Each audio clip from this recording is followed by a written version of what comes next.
This is how you can create amazing UI designs for After Effects.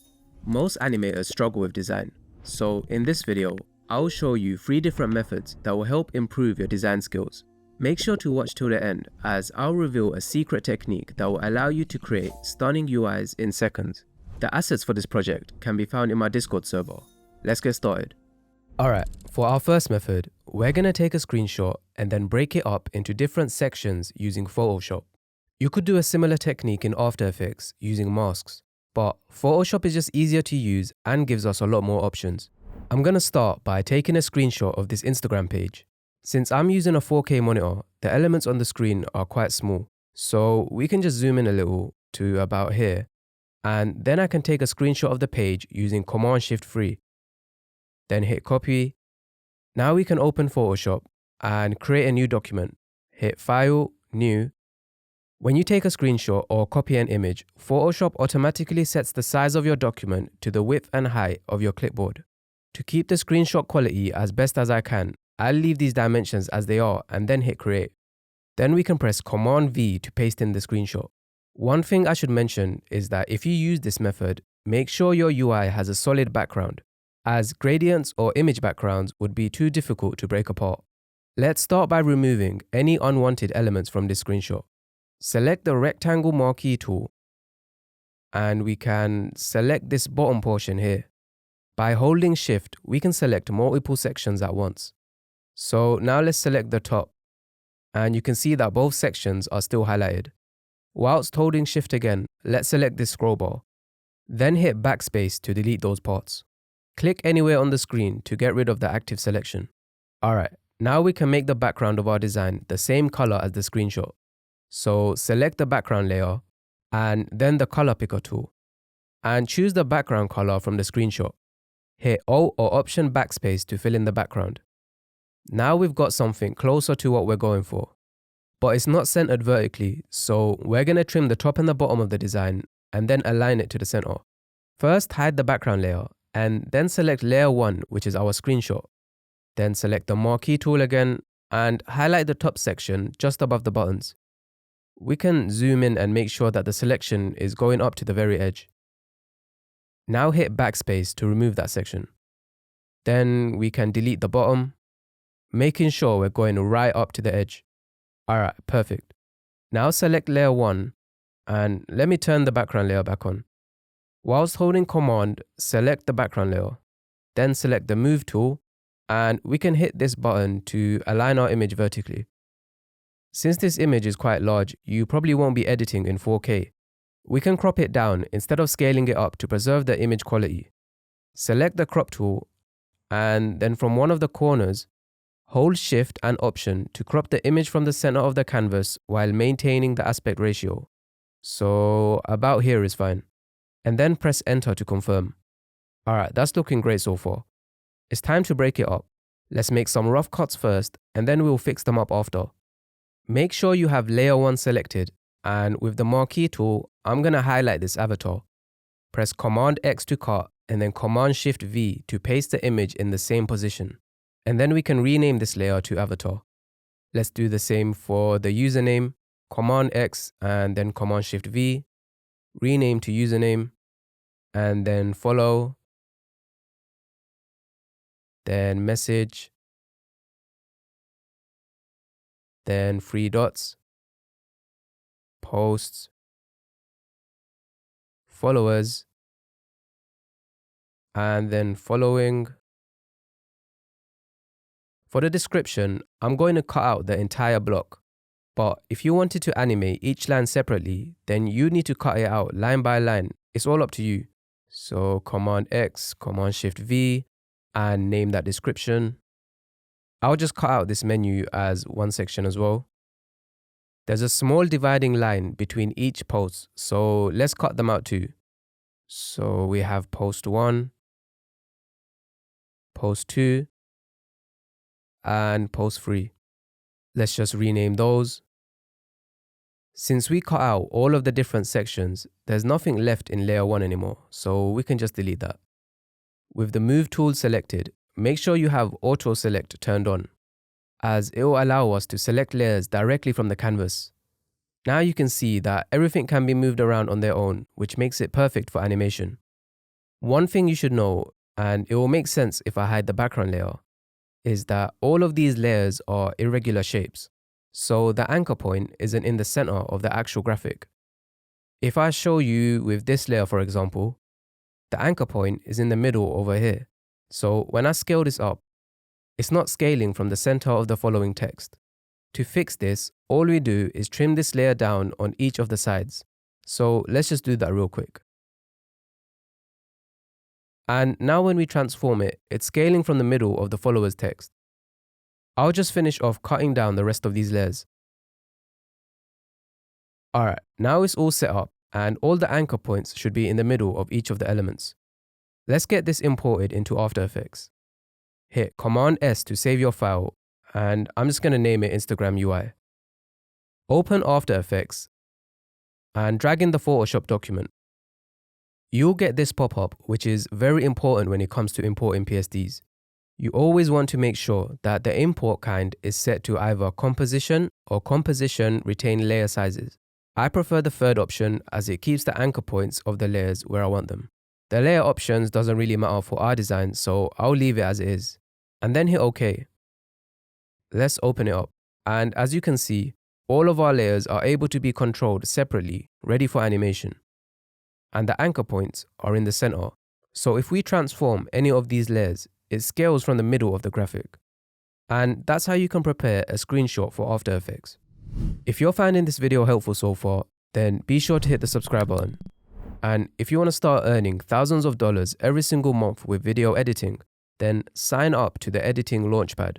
I'll be releasing a full beginner to mastery After Effects course that will help grow your personal brand and land you high quality clients. Don't miss out on your chance. Sign up with the link in the description below. Alright, for our second method, we're gonna trace over screenshots using Adobe Illustrator. A lot of you guys have been telling me that you have no idea how Illustrator works, but it's super simple and I'll break down everything you need to know to get you up and running. Start by creating a new document, File, New, and I'll keep the size at 1920 by 1080. I've got a screenshot ready that I took of iMessages from my phone, so we can just drag that in and place it in the middle. To the right, we have our layer panel. This works slightly different to Photoshop, as within these layers, we have sublayers. When we import Illustrator files into AE, all the sublayers are merged into the parent layer. So everything inside of this parent layer will only be one layer in After Effects. It's important to make sure that we split up our design into multiple different parent layers. If you're confused, don't worry, it will make more sense when we import our file into AE. Start by selecting layer 1 by pressing this square on the far right side. This will target all of the sublayers within layer 1. I always like to reduce the opacity a little so that it's easier to trace. And then press this square besides the colored line to lock the layer in place. This will make sure our image stays locked and doesn't move. Now we can press this button down here to create a new parent layer and rename it to Message Bubble, as we'll be recreating that first. Select the rectangle tool from the toolbar. And before we create the shape, let's fix the colors. I'm going to remove the stroke by pressing the white box with a red line going through it. And for the fill, I'll just use any contrasting color so that it's easy to see. We can change it later on. Alright, create a basic rectangle. It doesn't have to match up yet. And then press the selection tool. Use the bounding box and drag each side into place so that it matches up with our screenshot. Something like that. Now using this circle, we can drag it all the way in to create our rounded corners. And that's the shape done. Now create a new layer and we're going to work on this flick. So we can name this message flick. This is an irregular shape, so we're going to have to use the pen tool to create it.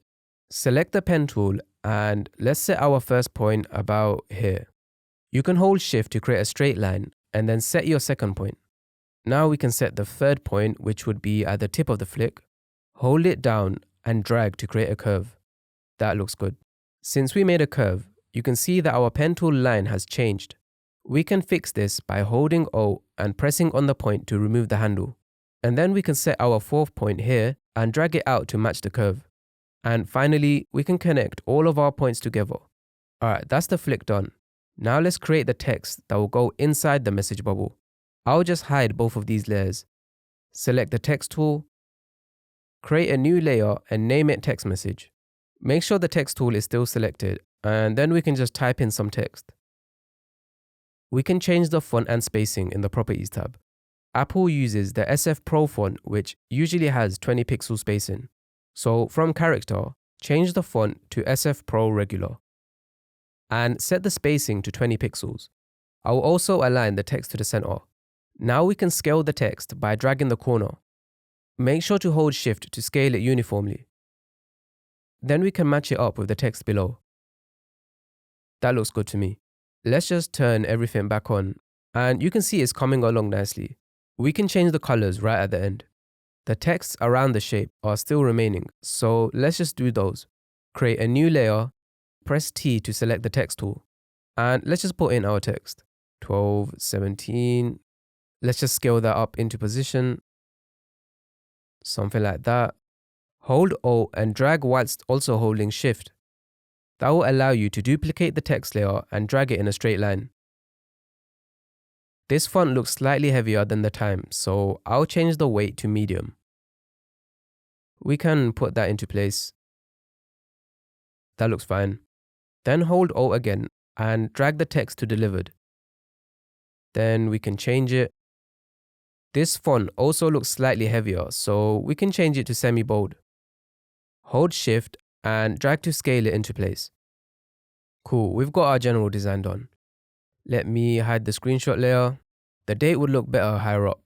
You can mess around with your designs at this stage to get the look that you want. Alright, to finish up, we can use the original colors from the screenshot. Unlock layer 1 and turn it back on. Target it by pressing the box over here and make the opacity 100%. Then we can drag it off to one side like this. Select the message bubble and press I to select the eyedropper.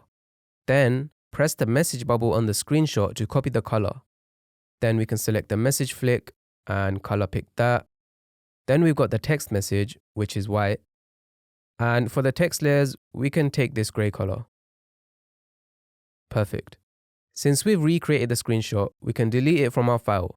So in the layer panel, select layer 1 and then press on the delete button. Let's make sure that these three text layers are also in their own parent layers. Open up layer 5 and create a new layer. Name it delivered and put the delivered text in there. Make another layer, name it today and put the text in there. And this one we can just rename to time. So now all three of these layers are split up. Let's just drag this text down a little. Alright, lastly, we need to add in the black background. So I'm going to create one more layer and name it background. Drag it to the very bottom of the layers. Select the shape tool and change the color to black. Place your cursor to the corner of the artboard. Your cursor should automatically snap to the corner and you can see there's pink lines indicating we've reached the edge. Then just drag it to the opposite corner to create your background. And there we go, we've created our iMessage scene and we can now import it into After Effects. Hit Command S to save. I'm going to name it iMessage UI. Now let's open up AE and drag this iMessage UI file into the project panel. Just like Photoshop files, this pop-up will appear. Under Import Kind, you want to make sure you select Composition so that you can access all of the layers. The Layer Options section should be grayed out, and under Footage Dimensions, you can choose either layer size or document size. I usually go with layer size so that the anchor points are in the middle of the different elements. Then hit OK. Open up the composition, and as you can see, all of our layers have been successfully imported. Let me show you why Illustrator files are so great. So let's say we wanted to increase the size of this message bubble. Usually the graphic would lose quality and the edges especially will become very blurry. But we can hit the checkbox here to continuously rasterize our layer and that will give us the best possible quality. It makes quite a big difference. You can also right-click the layer, create, and create shapes from vector layers. This will create an After Effects shape from the Illustrator layer, which will give us options to mess around with such as the path and fill settings. So we could change this path around and use it to shape morph. You can even add shape modifiers to this layer and create some pretty cool animations. The only downside is that we can't make these text layers editable. If we go to create, we can see that the option is grayed out. But there is a workaround to this. Let's head back over to Illustrator.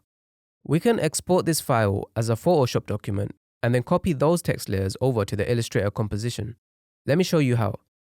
First go to File, Export, and then Export As. And from this drop-down, select Photoshop. Make sure you tick Use Artboards, as this will include the entire canvas. If you don't tick it, your file will be cropped to the edges of your design. Hit Export and then OK. Go back to After Effects and drag in the Photoshop document that we just created. Set the import kind to composition, retain layer sizes, and hit OK, and then open it up. Inside of these comps, we'll find our text layers. Hit Command-C to copy, then go back to the Illustrator comp, select the delivered text, and press Command-V to paste the Photoshop layer. Then we can simply delete the Illustrator layer. Now we've got this in its place, which we can convert to editable text. You can apply your text animations or presets to this. Make sure you do this for all of the text layers you want animated.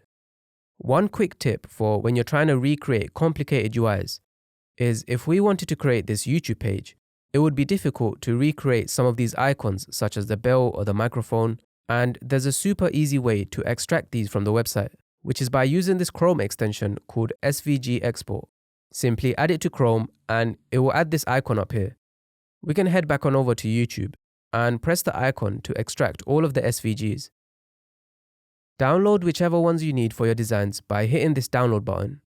Go back to Illustrator, and from our downloads, we can import it by dragging it in. It's white, so we can't really see it. I'll just select it and change the color. And there you go. You can copy this into your designs and use where needed.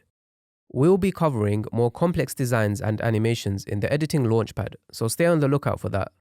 Alright, and now for the method all of you guys have been waiting for. How to create complicated UIs in the fastest way possible. We're going to be using an app called Figma for this. Figma is a vector graphics editor usually used for creating websites and app interfaces. And there are tons of free UI kits available online for us to take advantage of. Alright, first open up your browser and search for any UI you want, followed by Figma. I'll just search for macOS Figma. And that gives us lots of results for different macOS UIs.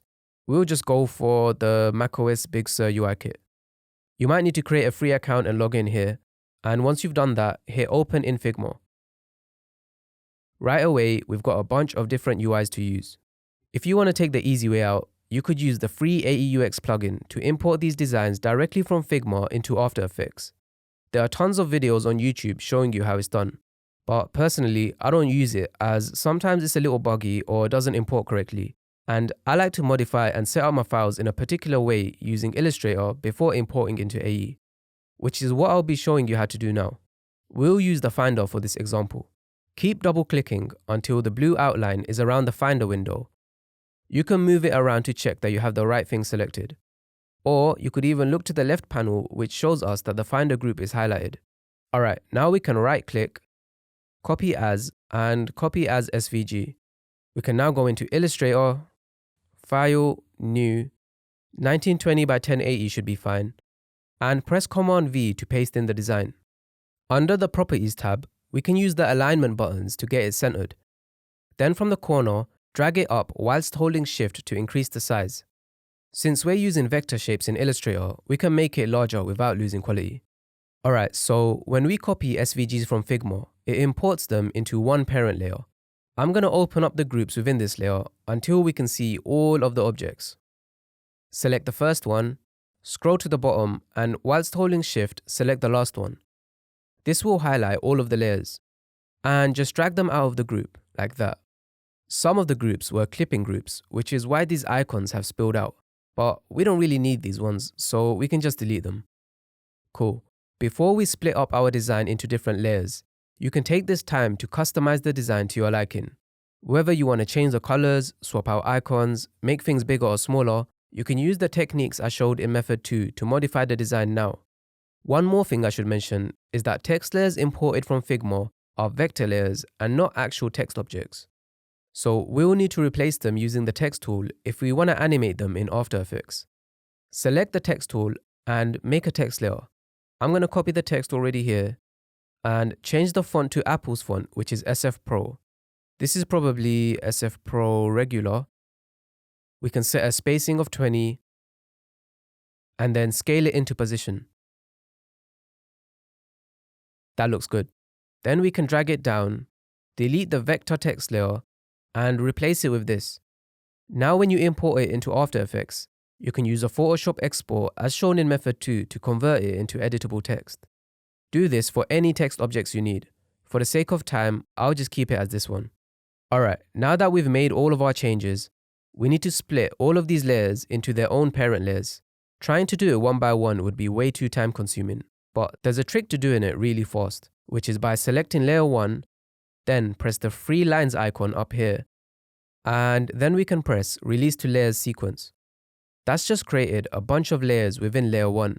Hold Shift and select all of the layers and drag them out of layer 1. Now each layer is separated and ready to be imported into After Effects. I won't do this right now, but make sure you name your layers so that they're organized and will make it easier to animate. Let's save our design and then head on over to After Effects. Drag the Finder file into the project panel. Make sure it's set to composition and hit OK. Let's open that up. Here we have every single element split up into different layers and you can animate each one however you'd like. Remember that to edit these text layers, you need to export a Photoshop file and copy it over. And that's how you create different UIs using Photoshop, Illustrator, and Figma. I want you guys to take what you learned from this and my previous videos and tag me in some cool UI animations on Twitter. Hope you guys found this video helpful, and I'll see you next time.